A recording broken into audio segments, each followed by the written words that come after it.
ಇದು ಧ್ವನಿ ಕನ್ನಡ, ಪ್ರತಿಯೊಬ್ಬ ಕನ್ನಡಿಗನ ಧ್ವನಿ.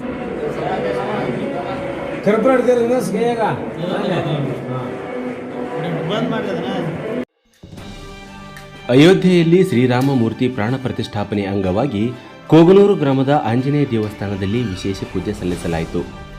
ಕೋಟ್ಯಂತರ ಭಕ್ತರು 5 ಶತಮಾನಗಳ ಕನಸು ಇಂದು ನನಸಾಗಿದೆ.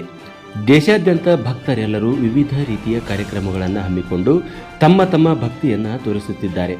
ಅದರಂತೆಯೇ ಗದಗ ಜಿಲ್ಲೆ ಶಿರಹಟ್ಟಿ ತಾಲೂಕಿನ ಕೋಗನೂರು ಗ್ರಾಮದಲ್ಲಿ ಆಂಜನೇಯ ದೇವಸ್ಥಾನದಲ್ಲಿ ರಾಮ ಭಕ್ತರು ಸೇರಿಕೊಂಡು ಅಯೋಧ್ಯೆ ನಗರದಲ್ಲಿ ಆದಂಥ ಶ್ರೀರಾಮ ಮಂದಿರದ ಹಾಗೂ ಶ್ರೀರಾಮಲಲ್ಲಾ ಮೂರ್ತಿ ಪ್ರತಿಷ್ಠಾಪನೆ ನಿಮಿತ್ತವಾಗಿ ವಿಶೇಷ ಪೂಜಾ ಕಾರ್ಯಕ್ರಮವನ್ನು ಕೈಗೊಂಡು ತದನಂತರ ಗ್ರಾಮದ ಅನೇಕ ಭಕ್ತರು ಸಹಾಯ ಹಾಗೂ ಸಹಕಾರದಿಂದ ಎಲ್ಲರೂ ಸೇರಿಕೊಂಡು ಪ್ರಸಾದ ವ್ಯವಸ್ಥೆಯನ್ನು ಬಹಳ ಅಚ್ಚುಕಟ್ಟಾಗಿ ನೆರವೇರಿಸಿದರು.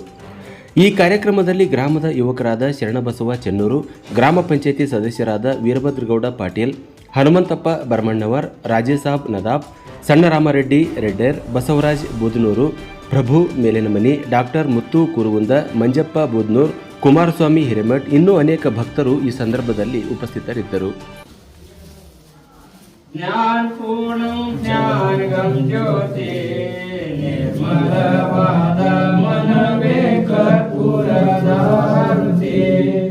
ಅನುದೀನ ಗುರುವಿನ ಅನುರಾಗ ಭಕ್ತಿಯಲ್ಲಿ, ಅನುದೀನ ಗುರುವಿನ ಅನುರಾಗ ಭಕ್ತಿಯಲ್ಲಿ, ಜನನ ಮರಣ ರಹಿತ ಜಂಗಮಗೆ ಬೆಳಗಿರೆ ಜ್ಞಾನ ಪೂರ್ಣಂ ಜಾಗಂ ಜ್ಯೋತಿ, ನಿರ್ಮಲವಾದ ಮನವೇ ಕರ್ಪೂರದಾರತಿ, ಜ್ಞಾನಿ ನರಕವೇ ಪ್ರಾಪ್ತಿ ಜ್ಞಾನಿಗಳೊಡನಾಡಿರು,